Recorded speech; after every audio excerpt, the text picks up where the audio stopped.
What's good, wrecking crew? Are you good? What day is it today?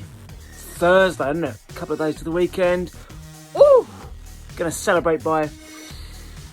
Don't know what I'm gonna celebrate, because why the not?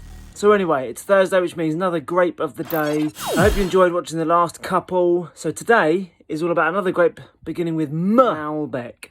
It's one we're all fond of, we all love, we all know.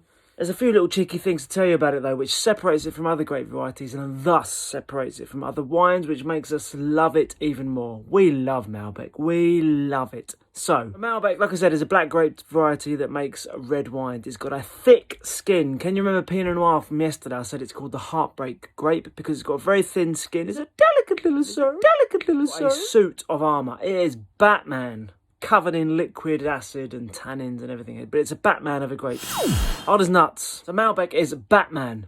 It is Batman. It just hasn't got a cape. But in terms of how hard it is, it's a hardy little grape. Ain't nothing going to get through that, which means it can withstand all sorts of weather.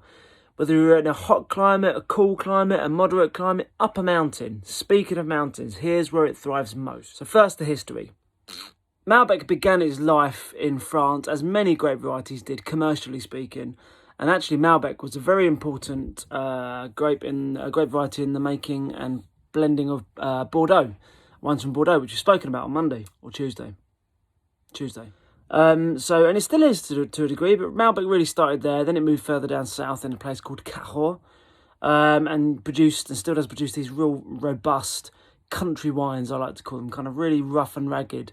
Very much an acquired taste. And then, of course, some clever clogs took some vine cuttings over to Mendoza in Argentina, planted them halfway up a mountain. The story is more convoluted than that, but the nuts and bolts of it is that Malbec seems to grow at extraordinary altitude up a mountain, something that's very cold at night time and very hot during the day. In other words, Mendoza or Tupungato in northern Argentina. And kind of Malbec is synonymous now with Argentina. Argentina is Malbec, Malbec is Argentina for many people. And the thing about having a grape grown at high altitude is that you have its own microclimate. So if you think of us, when we climb a mountain, we would struggle to breathe, but we would get there. With the right equipment, the right looking after, we would get there. So the more stressed the vine is, the better the outcome.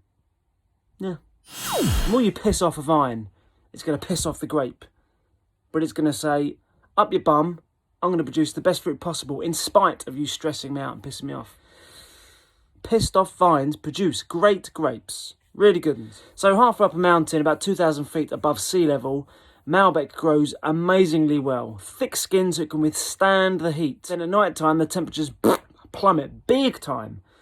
But the good thing about that is when the temperatures are cool, the grapes retain all their natural acidity. And Malbec, the reason why it's so drinkable is because it's super duper high in acidity, which means it's fresh. Now you know that Malbec, to be described as a fresh red wine, is the wrong way to do it. But the reason why it's so drinkable and we love it so much is because it tastes damn delicious. Blackcurrant, cassis, chocolate, coffee, dried herbs. Bloody delicious, but it's high in acid as well, which means it's fresh. It's amazing with steak.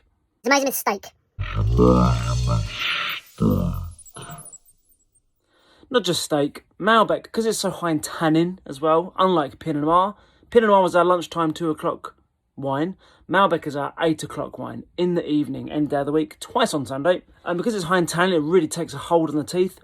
Quite chewy, it's delicious if you like that sort of thing, like me. But if you find after sipping on a glass of Malbec and you're kind of chewing away and you're kind of licking your teeth like a bad cup of tea, you know it's a good wine, but you're struggling thinking, what is this? What is this? You can get rid of it in 2 ways. You can have more slurp, get more liquid in your goblet, job's good. But to be more sensible, because you'll keep chucking back and you're going to get squiffed. Protein, you need protein. Protein binds to tannin and basically sends tannin packing out the door. All you're left with is the gorgeous fruit concentration of the wine, all those lovely flavours. Malbec and steak is a bit of a thing. You go to a decent pub and on the chalkboard will be Malbec and steak. However, steak is just a piece of protein. You get a nice rich bowl of lentils with a rich tomato stew and a crusty bit of bread, you're laughing. Any form of protein, but it has to be a hunk of protein's gonna work with Malbec, which is why it's such a good food wine. So go grab a bottle of Malbec on your way home this evening. Mind you, by the time you've watched this, you're probably already at home, so it's a bit late, so ignore that. Tomorrow, go and get some Malbec.